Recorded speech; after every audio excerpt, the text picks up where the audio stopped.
வணக்கம். செல்வகுமாரின் அதிகாலை வானிலை ஆய்வறிக்கை. அதிகாரப்பூர்வ வானிலை அறிக்கைக்கு இந்திய வானிலை ஆராய்ச்சித்துறை அறிக்கையை பார்க்கவும். 2026 ஆகஸ்ட் 23 ஞாயிற்றுக்கிழமை அதிகாலை நிலவர வானிலை பதிவு.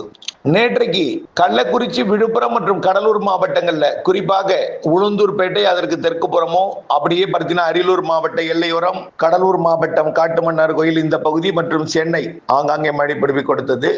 அதிகபட்சமா 3 சென்டிமீட்டர் தான் நேற்றைக்கு மழைப்பொழிவு கொடுத்திருக்கு. நேற்றைக்கு நம்ம மழைப்பொழிவு கொஞ்சம் தீவிரம் குறையணும், இன்றிலிருந்து மீண்டும் மழைப்பொழிவு தீவிரம் அடையணும், நாளையிலிருந்து நல்ல மழைப்பொழிவு கிடைக்கும். பெரும்பாலும் மழைப்பொழிவு வடகடலோரம், வட உள் பகுதிகள். இன்றைக்கும் மழை உண்டு. இன்றைக்கு பாத்தீங்கன்னா கடலூர், மயிலாடுதுறைக்கு வடக்கே சொல்லலாம். கடலூர், கள்ளக்குறிச்சி, விழுப்புரம், திருவண்ணாமலை, செங்கல்பட்டு, காஞ்சிபுரம், சென்னை, திருவள்ளூர்.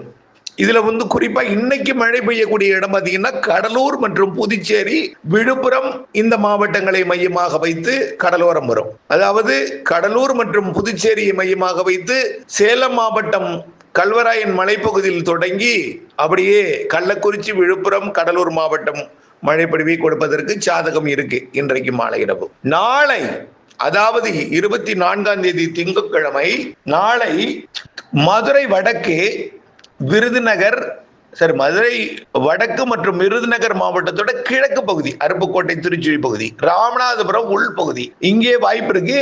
ஆனால் கொஞ்சம் கூடுதல் வாய்ப்புன்னு பார்த்தீங்கன்னா சிவகங்கை, புதுக்கோட்டை மாவட்ட எல்லையோரம், காரைக்குடி, பிள்ளையார்பட்டி, ஆவடையார் கோவில், அறந்தாங்கி இந்த பகுதியில் நாளைக்கு வாய்ப்பு இருக்கு. அதே நேரத்தில் சேலம், நாமக்கல்னா பரவலா கிடையாது, ஆங்காங்கே சேலம் மாவட்டத்திலும் ஆங்காங்கே அப்படியே உருவாகி அரியலூர், பெரம்பலூர், கடலூர், கள்ளக்குறிச்சி, விழுப்புரம் மற்றும் டெல்டாவின் வடக்கு பகுதிகள், தஞ்சாவூர் வடக்கு, திருவாரூர் வடக்கு, மயிலாடுதுறை மற்றும் கடலூர், புதுச்சேரி, கள்ளக்குறிச்சி, விழுப்புரம், செங்கல்பட்டு நாளை, இன்றைக்கே சென்னைக்கு வாய்ப்பு இருக்கு, நாளை உறுதியாக வாய்ப்பு இருக்கு.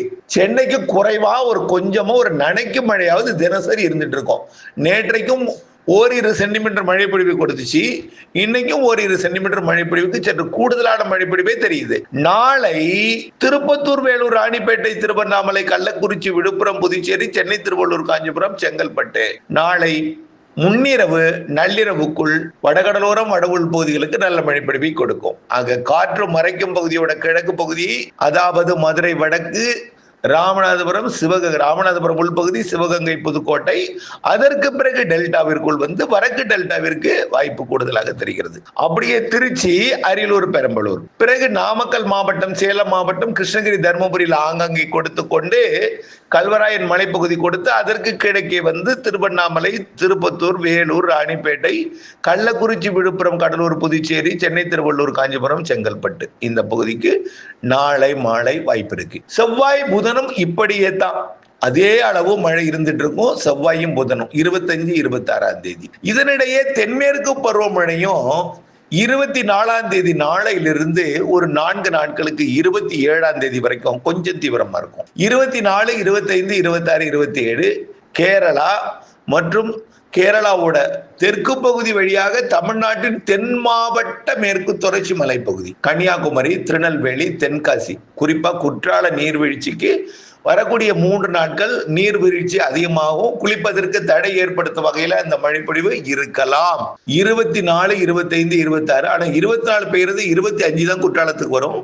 25, 26, 27 குற்றாலத்தில் ஓரிரு நாள் குளிப்பதற்கு தடை ஏற்படுத்தும் வகையில மழைப்பொழிவு கேரளாவிலும் தமிழ்நாட்டின் மேற்கு தொடர்ச்சி மலையிலையும் நீலகிரி மற்றும் வால்பாறைக்கு தெற்கே கொஞ்சம் கூடுதல் மழைப்பொழிவும் இருக்கும். சரி, இது எல்லாமே லேசான ஒரு தென்மேற்கு பருவமழை, ஆங்காங்கே வெப்பசலன இடிமழை பொழிவு, சற்று பரவலாக காற்று மறைக்கும் பகுதிக்கு வடகடலோரம், வட உள் பகுதி கொஞ்சம் கூடுதல். தினம் மழை உண்டுங்க சென்னை, திருவள்ளூர். அதே போல இன்னொரு இடம் பார்த்தீங்கன்னா கடலூர், விழுப்புரம், புதுச்சேரி, அந்த கள்ளக்குறிச்சி, இந்த திருவண்ணாமலை மாவட்டத்தோட கிழக்கு பகுதி, இன்னும் சொல்ல போனால் இந்த திருக்கோயிலூர், செஞ்சி, அப்படியே அப்படியே விக்கிரவாண்டி, திண்டிவனம், மயிலம், திருவக்கரை, இந்த பக்கம் பார்த்தீங்கன்னா பன்ருட்டி, புதுச்சேரி, இதை ஒட்டி உள்ள பகுதிகளுக்கு அடிக்கடி கொஞ்சம் மழை இருக்கும். அதே போலதான் செங்கல்பட்டு, மாமல்லபுரம், கேளம்பாக்கம், தாம்பரம், குன்றத்தூர், இந்த பகுதியெல்லாம் அடிக்கடி மழை தினசரி இருக்கும். குறைவா ஒரு கொஞ்ச நேரம், ஒரு நாள் அரை மணி நேரம் பெய்யும், ஒரு நாள் 1 மணி நேரம் பெய்யும், சில நாள் 2 மணி நேரம் பெய்யும். அதுல 1 மணி நேரம் தான் வலுத்து இருக்கும், பிறகு அரை மணி நேரம் தூறலா இருக்கும், அப்புறம் அப்படியே கலைஞ்சிடும். இப்படித்தான் மழை இருக்கும், தொடர்ந்து இருந்துட்டே இருக்கு, வர்ற வாரம் எல்லா நாளுமே இருக்கு. சரி, அப்புறம் இந்த மாத இறுதியில கொஞ்சம் தீவிரம் குறைந்தார் போல் இருந்தாலும் தென்மேற்கு பருவமழை, வெப்பச்சலன இடிமழை பொழிவு இருந்து கொண்டே இருக்கும்.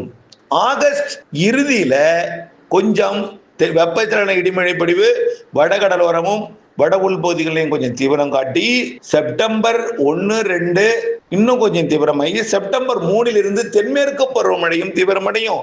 தமிழ்நாட்டில் வெப்பசலன இடிமழை பொழிவும் தீவிரமடையும். செப்டம்பர் 2வது வாரம் முற்பகுதியிலேயே 8ஆம் தேதியிலிருந்து தென்மேற்கு பருவமழை தீவிரமடையும்.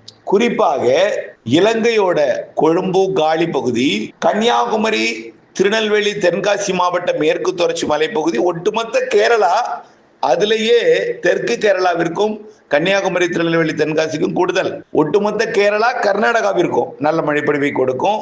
செப்டம்பர் 3ஆம் தேதிக்கு மேல தொடங்குவது 8ஆம் தேதியிலிருந்து தீவிரம். அதே நேரத்தில் தமிழ்நாட்டில் பரவலான வெப்பச்சலன இடிமழை பொழிவு இருக்கும். செப்டம்பர் முதல் வாரத்துல ஒடிசா வரக்கூடிய நிகழ்வு, அடுத்தடுத்த நிகழ்வு செப்டம்பர் 2வது வாரத்திலிருந்து கொஞ்சம் கொஞ்சமா காற்று சுழற்சி வங்கக்கடலை உருவாக செய்து, தமிழ்நாட்டின் காற்று சுழற்சியும், அதாவது தமிழ்நாட்டின் கடலோரம் உருவாக கூடிய வளிமண்டல சுழற்சியும், கேரள கடலோரம், தெற்கு கேரள கடலோரம், அதாவது திருவனந்தபுரம், இந்த கொல்லம், இந்த பகுதி உருவாகக்கூடிய காற்று சுழற்சியும் கட்டுப்பாட்டு அமைப்பால் இணைக்கப்பட்டு தமிழ்நாட்டில் வெப்பச்சலன இடிமழை பொழிவையும், தென்மேற்கு பருவமழையுடன் இணைந்த வெப்பச்சலன இடிமழை பொழிவையும், காற்று சுழற்சி மழை பொழிவையும் மாறி மாறி தீவிரமடித்துக் கொண்டே இருக்கும்.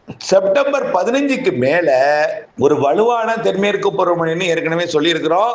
மாதிரி எல்லாம் காட்ட தொடங்கி இருக்கு. அதோட மாதிரியில் ஒன்றும் நம்ம சொல்லியிருக்கிறோம், பசிபிக் பெருங்கடல் நிகழ்வு வரும் என்று சொல்லி இருக்கிறோம். இதற்கான ஆதாரம்னா நிறைய நம்ம ஏற்கனவே நேற்று சொல்லியிருக்கிறோம். இன்றைக்கும் அதே போல நேற்று வந்திருக்கூடிய வினாக்களுக்கு விடையளிக்கும் விதமாக பதில் அளிக்கப்படும், அதற்கு தொடர்ந்து வரக்கூடிய அறிக்கையில்.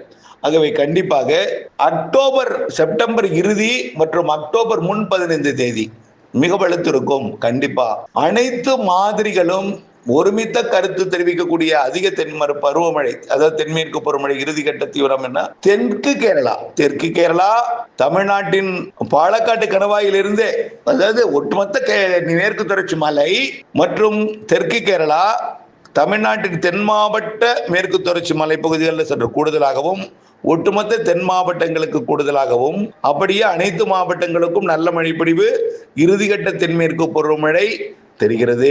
கேரளா, கர்நாடகா, தெலுங்கானாவிற்கும் நல்ல மழைப்பொழிவு கொடுக்க போகிறது.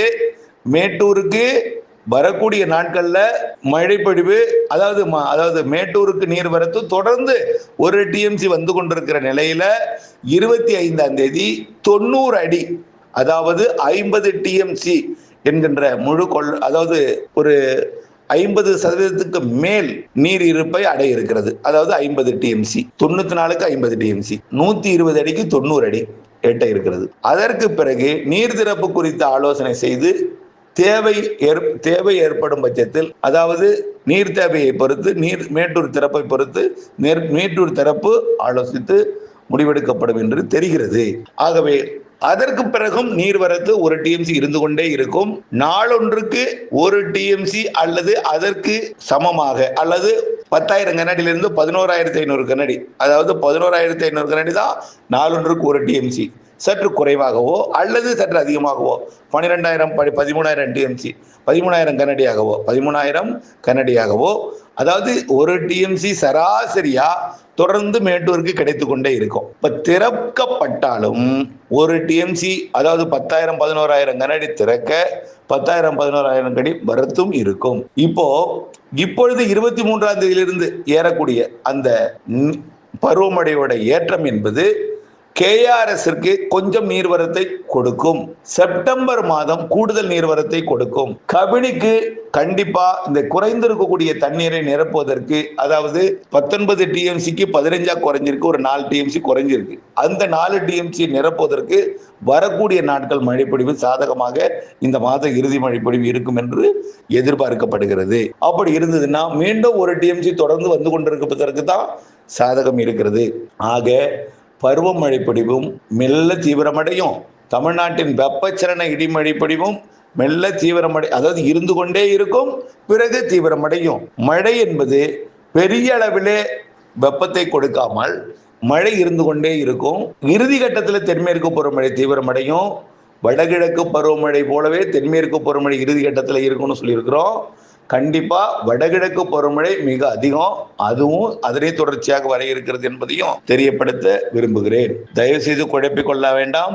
வானிலை அப்டேட்ஸுடன் இணைந்திருந்து வானிலை அறிந்து விவசாயம் செய்திட அன்போடு கேட்டுக்கொள்கிறேன். இணைந்தே இருங்கள்.